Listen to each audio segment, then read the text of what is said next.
Oi pessoal, tudo bem? Vamos continuar estudando o livro da Catherine Ponder, As Leis Dinâmicas da Prosperidade?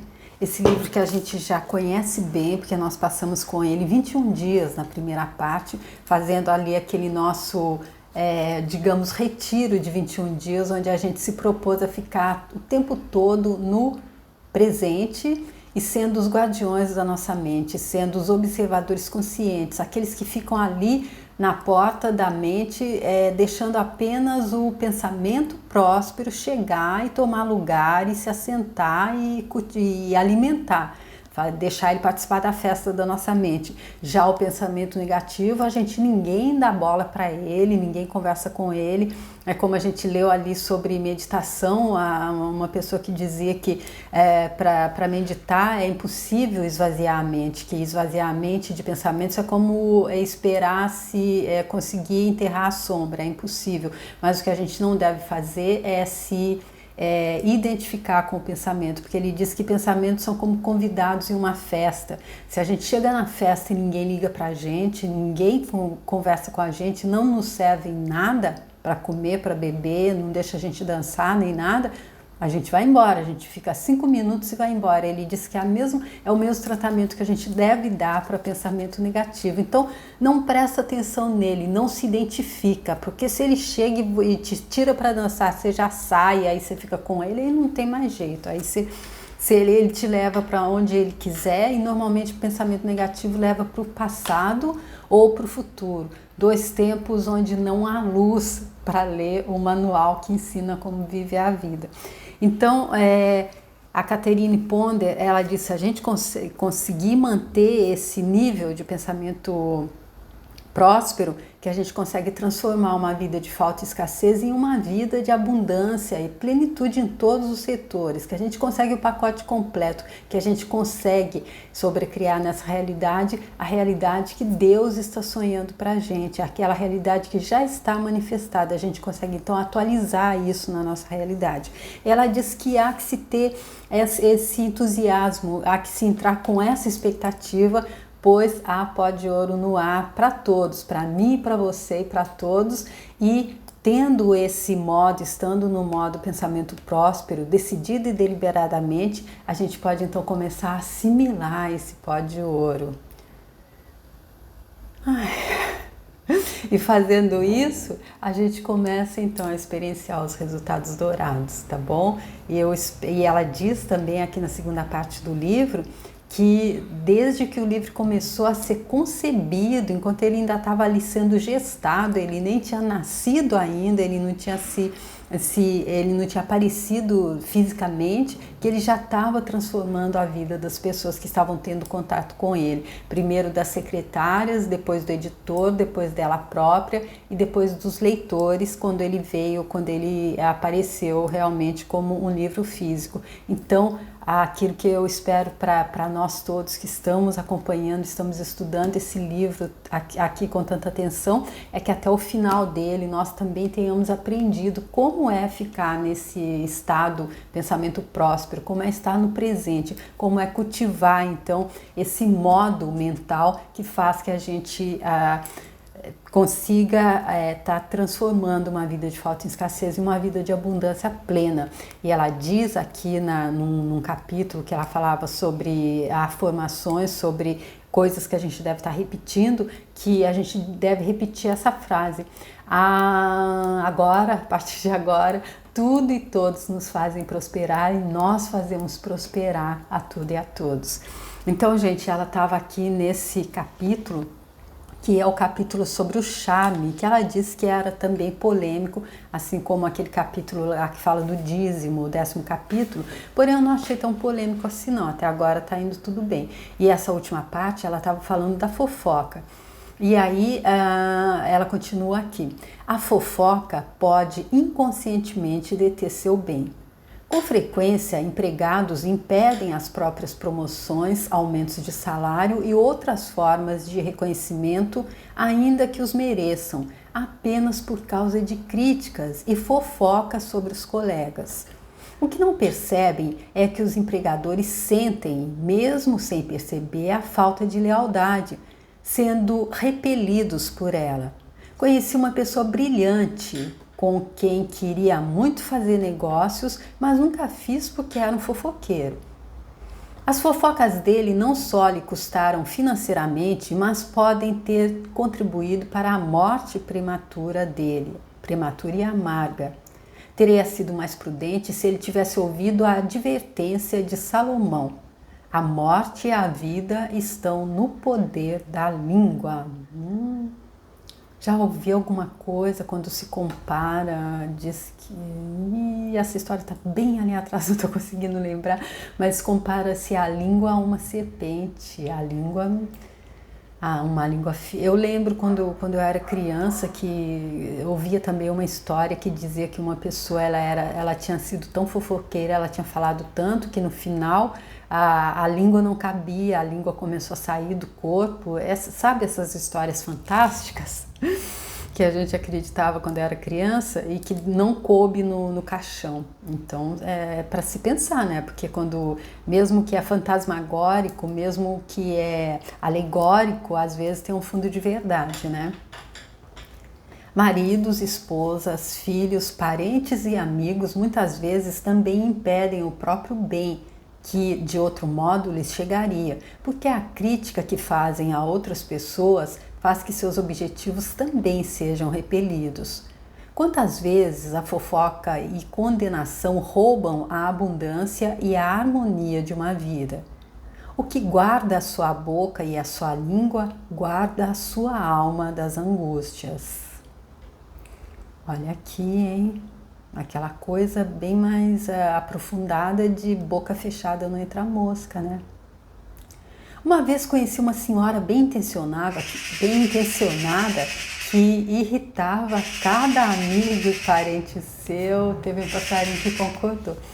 Irritava cada amigo e parente seu e do marido por constantemente criticar tudo e todos. Ela sentia muita pena dela mesma e presumia que as pessoas e as circunstâncias a tratavam mal, quando na verdade era a própria amargura dela e as atitudes que afugentavam a saúde, a riqueza e a felicidade que ela e o marido tanto desejavam.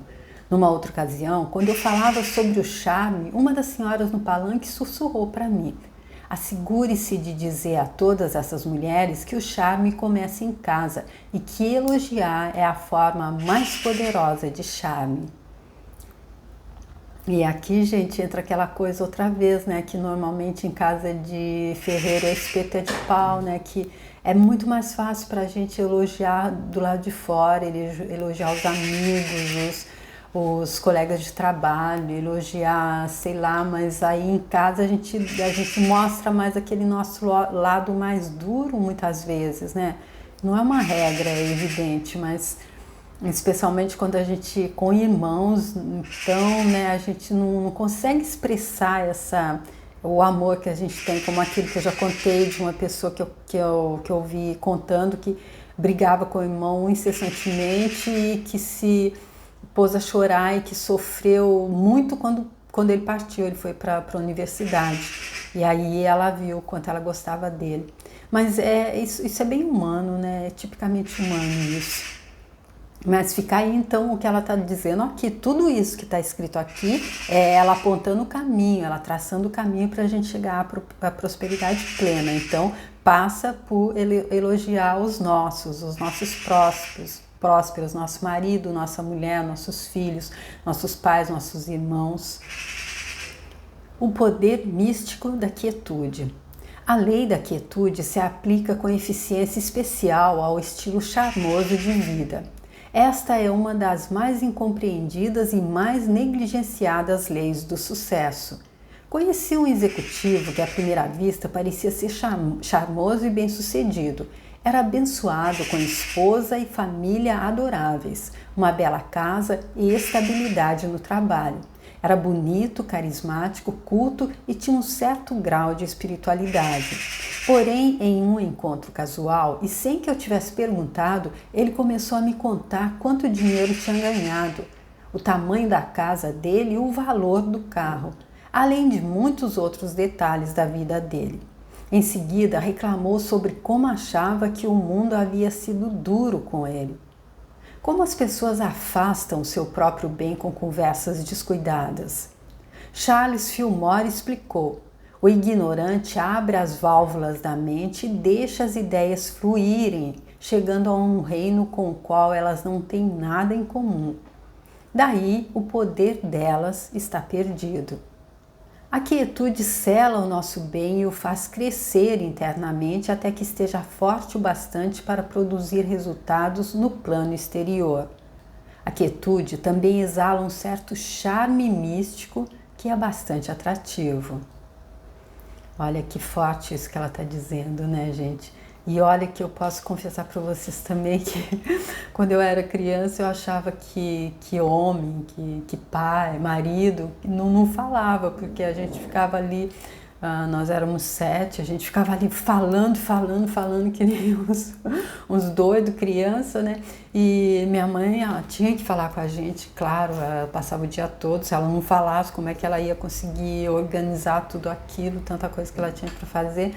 Mas meu pai não, meu pai era super calado, meu pai era realmente, ele só falava o necessário, e depois quando eu fui vendo homens que falavam mais, eu fiquei assim, bom, não é então, não tem essa regra.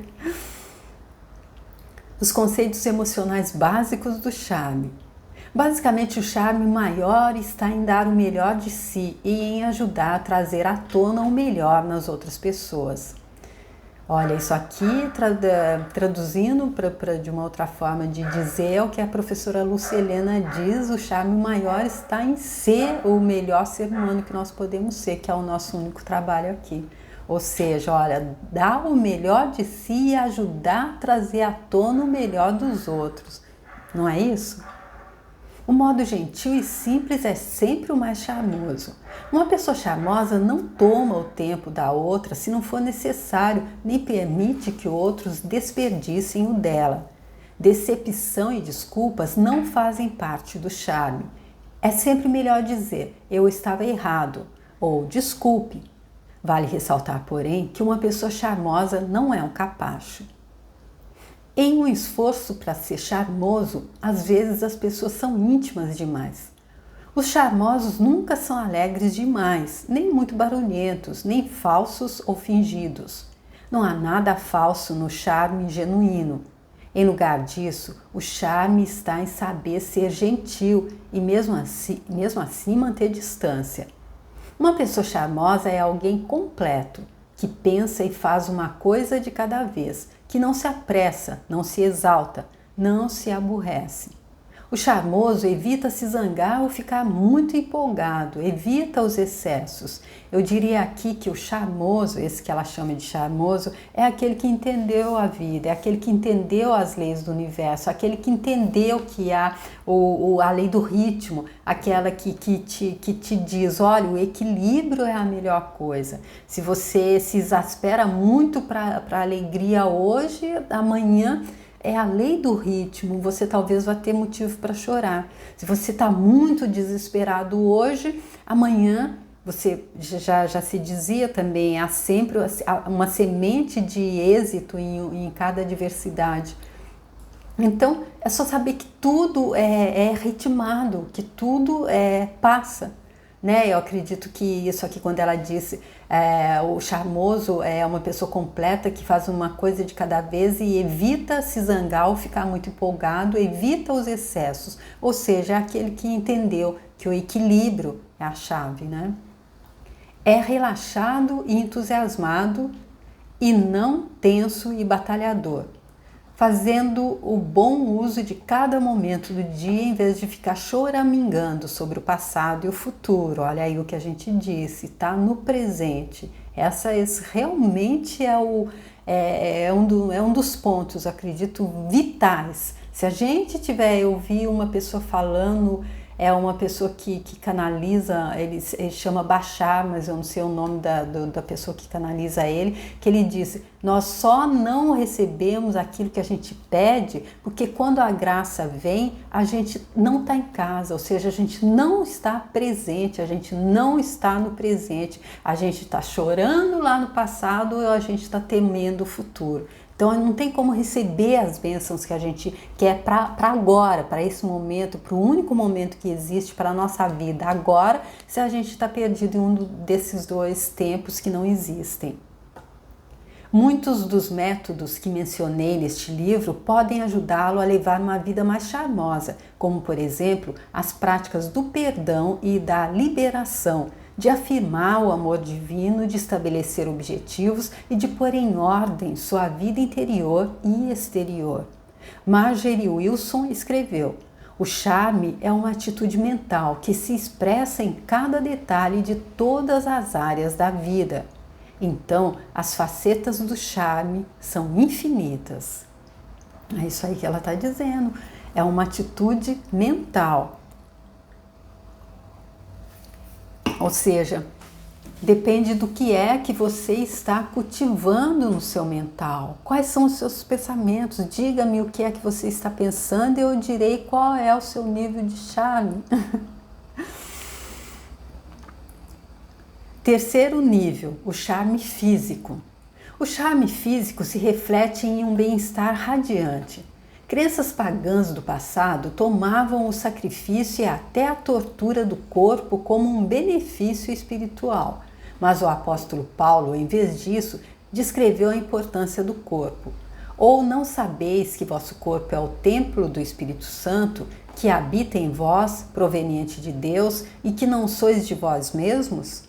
Porque fostes comprados por bom preço, glorificai, pois, a Deus no vosso corpo e no vosso espírito, os quais pertencem a Deus.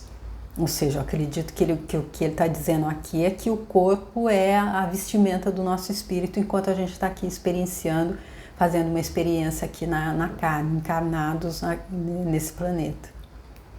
Alguns especialistas alegam que somos tão emocionalmente afetados pelas aparências físicas que as posturas que adotamos em relação a outra pessoa, na maioria das vezes, são formadas quando a conhecemos, nos primeiros 20 segundos.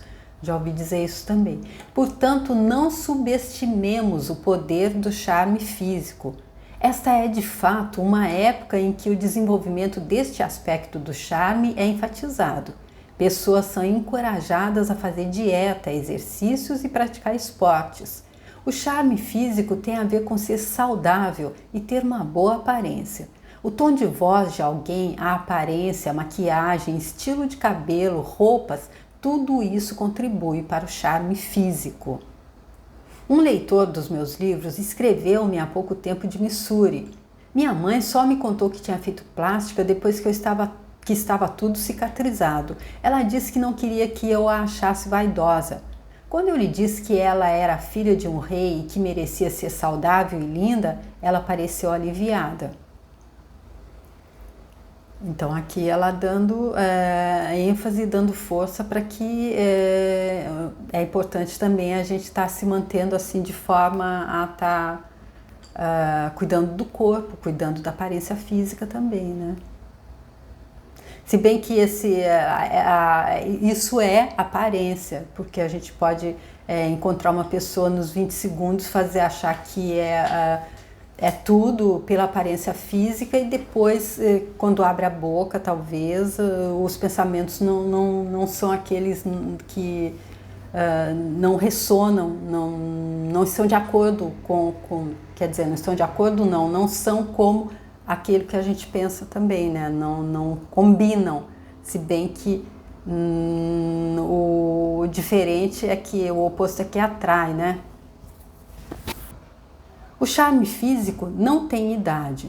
Uma das mulheres mais bem-sucedidas, atraentes e charmosas que eu já conheci foi May Rowland, que durante meio século dirigiu o famoso departamento de oração da Unity School chamado Silent Unity.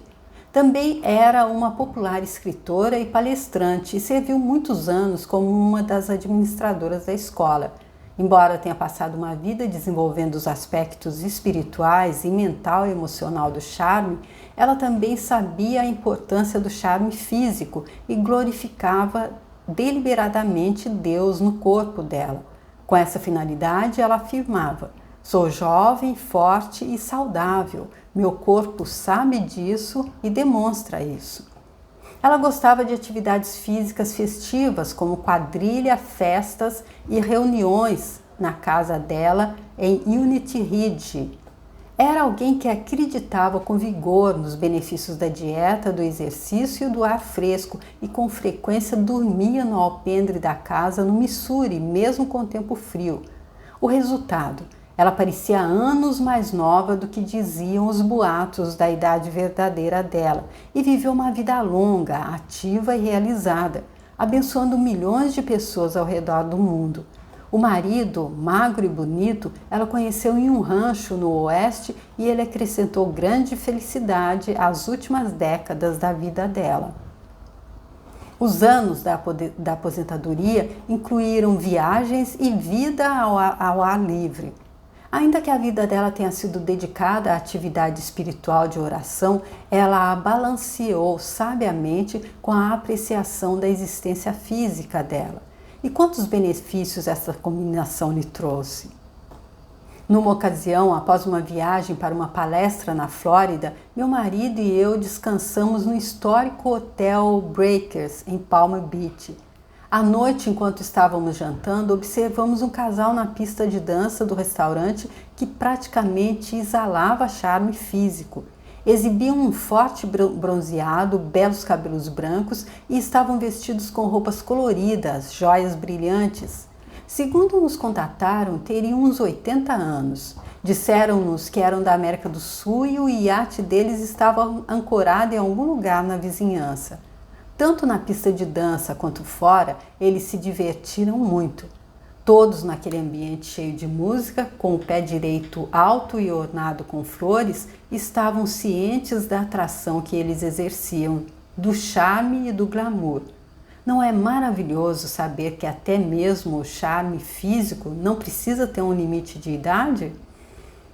Super bom, né?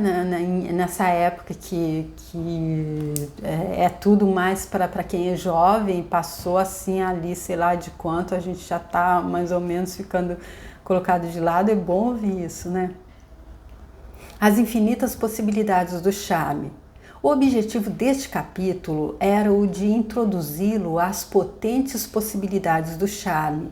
Livros que falam do assunto mais a fundo podem ser encontrados em qualquer livraria ou biblioteca. Há disponíveis cursos e instruções para o público geral a respeito de cada aspecto do charme. Você também pode declarar com frequência as afirmações que irão levá-lo a uma vida charmosa, encontradas no final do capítulo 7, A Lei da Expansão. Não importa quem você seja ou qual sua situação na vida, o charme pode trazer o objeto de desejo do seu coração a você. O mundo responde a quem desenvolve o charme com seus 3 aspectos. De fato, a humanidade irá recompensar alegremente o charmoso com estabilidade financeira, honra e afeição. Então, ouse desenvolver sua própria natureza tríplice do charme, na certeza de que o mundo quer e precisa de você desse modo, e que irá recompensá-lo de acordo. Olha aí que promessa legal dela. Olha só, se a gente então começar a desenvolver esses 3 aspectos do charme, ou seja, o charme físico, o charme espiritual, mental e emocional. Exatamente, porque é aquilo que ela está dizendo. O charme é harmonia, o charme é equilíbrio, especialmente. E o charme é encontrar, eu acredito, aquele ponto, como ela disse, onde nós desenvolvemos em nós o que deixamos vir à tona, o que há de melhor em nós e fazemos por onde fazer com que isso aconteça com aquele que a gente está também ali tendo alguma relação com o próximo. e ela fala aqui, nesse último capítulo especialmente, ela fala de uma das coisas que a gente então não deve, se a gente quer ter esse charme, quer ter esse pacote, é a fofoca. E aí eu lembrei daquela máxima de Sócrates também, daqueles 3 pontos, eu já repeti em algum dos outros vídeos, mas é interessante repetir novamente, né? Quando o discípulo foi contar alguma coisa a ele perguntou, mas é verdade? E se é verdade mesmo, ainda que seja verdade, é bom, é gentil, isso que você vai falar da outra pessoa? E ainda que seja bom e gentil, é necessário? Porque eu ouvi também uma pessoa dizendo seria interessante a gente conseguir não falar negativamente de ninguém que não estivesse presente. Ou seja, se a gente tem uma reclamação, ainda que a gente vá reclamar da pessoa, fulano, eu não tô satisfeito com você por isso, falando com uma outra pessoa, mas com ele ali presente então, com a pessoa presente, eu acredito, entendi isso.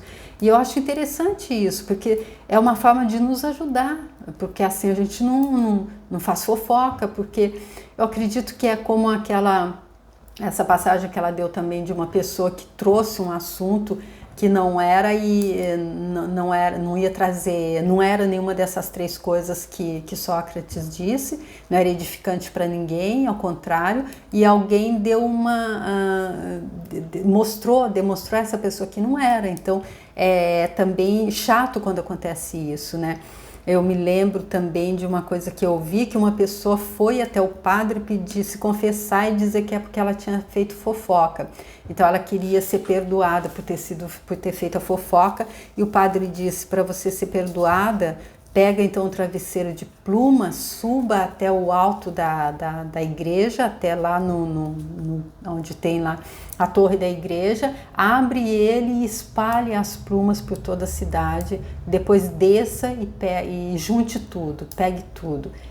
Ou seja, quando a gente fala de alguém, se a gente espalha alguma coisa de alguém, especialmente se é alguma coisa negativa e se é alguma coisa mentirosa, que a gente vê agora, né, como eu acredito que eu já disse, seja sendo repetitiva, agora que a gente vê programas de TV onde jornalismo passou a ser sinônimo de fofoca, programas de fofoca, e que infelizmente são aqueles que estão mais acima nos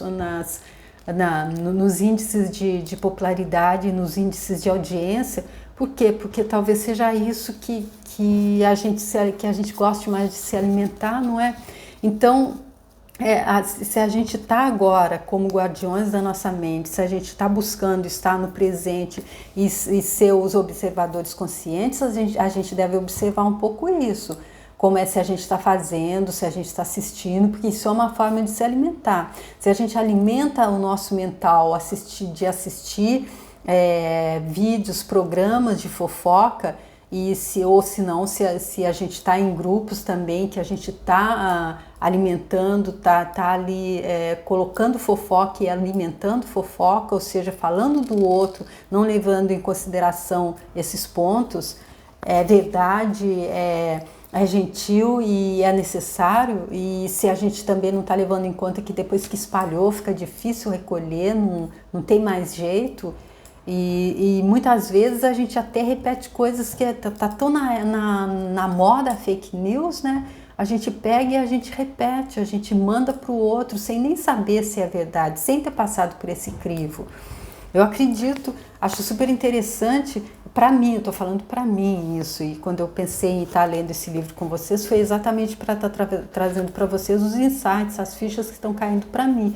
E essa ficha caiu sempre agora que for alguma coisa, quando for alguma coisa polêmica que chegar até mim, eu vou perguntar, é verdade? E ainda que seja, é gentil fazer isso, passar isso para frente da pessoa, ainda que seja verdade, porque daí também, se a pessoa, é aquela coisa que Jesus Cristo disse quando foram levar a adúltera, quem nunca tiver feito, quem nunca atira a primeira pedra, não é? Porque se a gente também, se nós também somos falhos, se nós também estamos aqui nesse mundo de dualidade, onde somos luz e sombra, a sombra ela está em todos nós. Então o outro está passando por aquilo por um momento de que a consciência dele não está muito expandida, aí eu vou jogar pedra, eu vou espalhar para todo mundo, para que a gente possa julgá-lo, para que todos possamos julgá-lo. Mas e se fosse eu? E quando for eu? Né? Então, é essa a reflexão que eu faço, que eu compartilho com vocês, tá? Que estejam vendo seguindo esse livro tão valioso, tão rico, tão cheio de dicas valiosas, especialmente você que por acaso você é deficiente visual, ou você que não sabe ler, porque tem muita gente, ou você que não tem tempo, ou você que gosta de ler junto, né? Tem vários clubes do livro, né? Seria mais interessante se a gente pudesse estar interagindo mais, mas eu só estou começando, quem sabe no futuro, para outros livros, tá bom? Mas espero que vocês tenham gostado então desse capítulo, que eu achei assim fortíssimo também, muito bom. Quando a gente pensa que ela já passou tudo, o capítulo seguinte é mais interessante ainda. Espero que vocês, se não concordaram com o que eu disse, não é só a minha forma de ver, é só o meu ponto de vista. Mas aí eu leio para que aí você possa tirar a sua própria conclusão do que ela está dizendo aqui e guardar para você aquilo que vai te trazer, vai te ajudar a entrar nesse ponto pensamento próspero, que é o que ela garante, que vai dar a virada de chave, que vai nos ajudar a dar o salto quântico da vida de falta e escassez para uma vida de abundância plena em todos os setores, ou seja, vai nos ajudar a cocriar com Deus a vida que Ele está sonhando para a gente, a vida que já está manifestada para a gente, tá bom? E é isso que a gente está buscando, e é isso que o nosso eu superior, o nosso eu do futuro tá escolhendo para a gente ali, ele que vai na frente, escolhe para a gente, mas se a gente não estiver atento, se a gente não estiver no presente, se nós não formos os observadores conscientes do nosso pensamento, e se a gente não fizer atenção a esses pontos que ela está mostrando como negativos, como pontos que realmente nos afastam dessa vibração com a nossa centelha divina, aí a gente não consegue, mesmo que ele pode ir à frente e escolher. Tem uma pessoa, um escritor francês, ele dá cursos também, eu esqueci o nome dele agora, que ele fala que à noite a gente devia estar pedindo para o nosso eu do futuro, que eu acredito que seja o nosso eu superior mesmo, para ele escolher o melhor dentre das infinitas possibilidades, aquela mais possível, a melhor para a gente, aquela melhor probabilidade para a gente. E aí, desse jeito, é possível saber que a gente pode ter a ajuda do nosso eu superior para estar vivendo uma vida de abundância em todos os setores, uma vida próspera, se a gente fizer a nossa parte, tá bom? E esse livro aqui está mostrando como fazer, e eu espero que tenha sido contribuição para vocês, que sirva para reflexão e para transformação, porque leis dinâmicas tem a ver com movimento, mas há que se ter boa vontade para movimentar, sair do mesmo e renovar e conseguir então colher esse pó de ouro que ela está dizendo que está no ar para nós todos, e sermos aqueles que fazemos todos prosperarem, e que todos nos façam prosperar também, tá bom? É isso que eu espero que aconteça com todos nós, pelo menos até o final desse livro, tá? Muito obrigada por terem vindo comigo até aqui, até a próxima, tchau!